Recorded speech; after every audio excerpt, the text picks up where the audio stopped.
Video, I'm going to show how we label and how we dimension bolts that are both fine and coarse. So bolts start off their life as a forged blank that looks something like that. And then we tap the bolt and we get this screw, the thread that goes on the outside. Now, depending on what specification we might want to go with, we can either have a fine thread or a coarse thread. We can tell that something is a fine thread because there's this number specified with an X. So in the case of this bolt here I've chosen, it's a metric 24 diameter times 2 millimeter thread. So because it's got that times 2, we know that that is going to be a fine thread. On the other hand, if we don't specify anything, if we just say M24, in that case we know that it's a coarse thread because there's nothing specified here. We don't have the pitch specified. Now, some terminologies that we need to be familiar with when we're talking about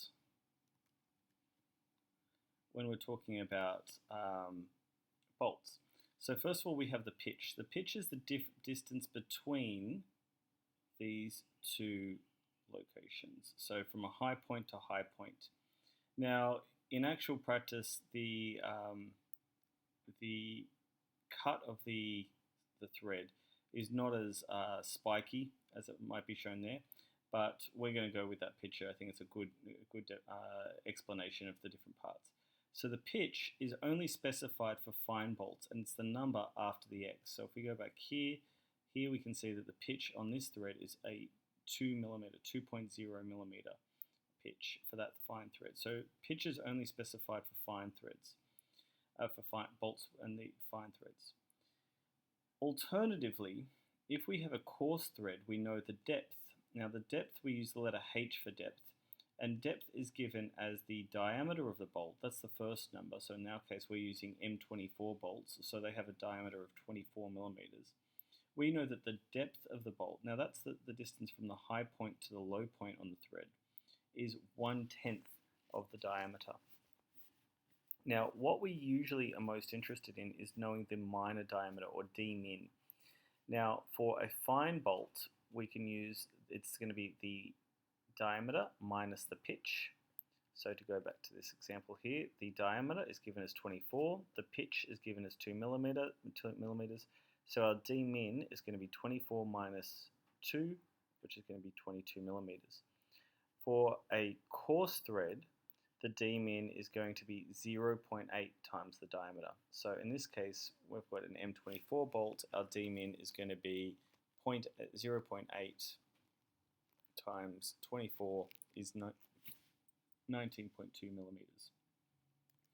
Okay, so once we have those d-min, the main reason we want to do that is so that when we're drawing our threads, this is the Australian standard for drawing threads. Now, I haven't drawn these bolts beautifully. This is something I've done in Illustrator just to give you the idea of how we want to show things. So the outside of the bolt is all shown in thick dark lines, but for the thread, rather than drawing the thread, instead we just use this thin section line. So if someone says draw a sectioned bolt, that's what they're talking about. Now in this case, because we have this line here, that means that the bolt is not fully threaded. There are some bolts that have thread all the way to the bolt head, but in this case, the bolt is not fully threaded. We can still have the shank. So I'll just show you here. It's not entirely threaded. It's only threaded up to that line. And we can compare the difference between the fine and coarse bolt. The fine has more threads and that they are shallower, whereas the coarse thread is deeper. Okay, so if we go back to our original picture, fine, more threads, coarse, less threads, and we can see that they're bigger. Okay, so I've got these dimensions here. So this inside line,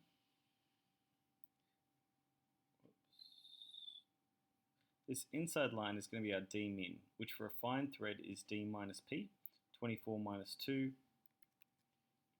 D minus p, 24 minus 2 is 22 millimeters. And for the coarse thread is 0.8d, 0.8 times 24, 19.2 millimeters. So we can actually see that this D min is actually smaller for a coarse thread than it is for a fine thread. Okay, now when we're drawing this, if I was looking at from a top view of this bolt, if I was looking down on this bolt, this is how I would draw the bolt. I would draw the bolt, you can see the top of the bolt here, the head of the bolt, and then here is the outside, or the shank of the bolt, and here is the D min. So that's, just to go through back to our picture, that would be the point between that to that. Now, the reason why it's drawn like that with the thick line on the outside and the thin line on the inside is, imagine that that dark line is the width of this bolt before it was tapped, before the thread was cut. So that's why we have this as the thin, and it's a thin broken line is how we draw that. Now there's some other dimensions, just to quickly show here, this is the same thing for the coarse thread. So again, we have the dark outer circle which shows the original shank diameter, and then this thin broken line is the thin broken line represents the D min. So we also have some other dimensions shown here. So we have the across the corners dimension of the hex nut, the top of the bolt. So we're also, when we buy a spanner, we're interested in the distance from the flats, which is called the across the flats. But with drawing, we're far more interested in this dimension here. So this dimension here is, which we'll call across the corners, is 1.8 times the diameter. Now that does depend on what standards you're using. The Australian standard has two sets of dimensions. It has structural bolts and non-structural bolts. For some reason in this course, I think it's silly, but in this course we use non-structural bolts in all our drawings. So I would think that you'd be better off erring on the side of structural bolts, but maybe I'm wrong in thinking that. So in this case, for both of our coarse and fine threads, the distance across the corner is going to be 1.8 times 24, which is 43.2 millimeters for both cases. The head of the bolt is also specified, the depth of the head of the bolt is specified as 0.7 times D. So 0.7 times 24 is 16.8. So that's specified. Now, I'll show you where that's specified. So in the book that's specified, on page 64, they show, so the bolt head there is specified as 0.7D, and the diameter from across the corners is 1.8D. Here we can also see how we determine our D min.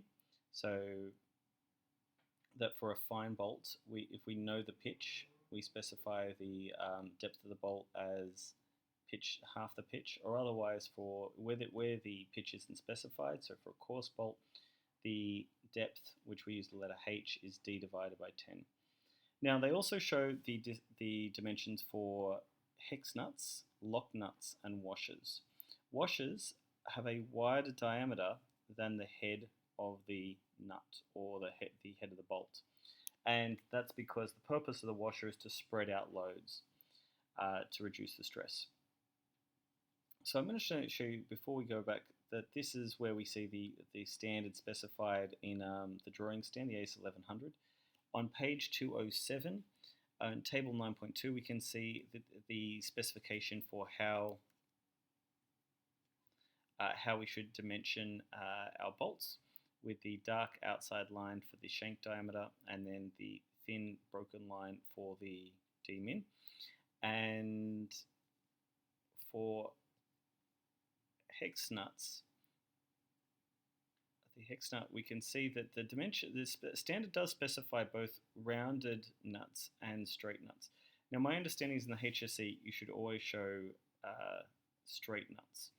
That sometimes I've seen answers that have shown rounded edges, but experienced markers have told me that you should always draw your nuts with the straight corners.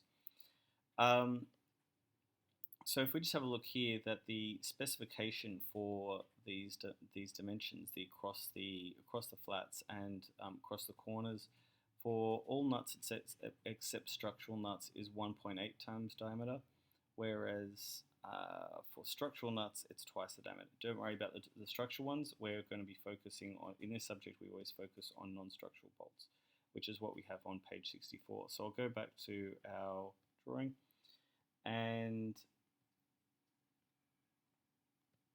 that's how we should show, if we have a bolt in a nut, that's how we would show, that's how we section it.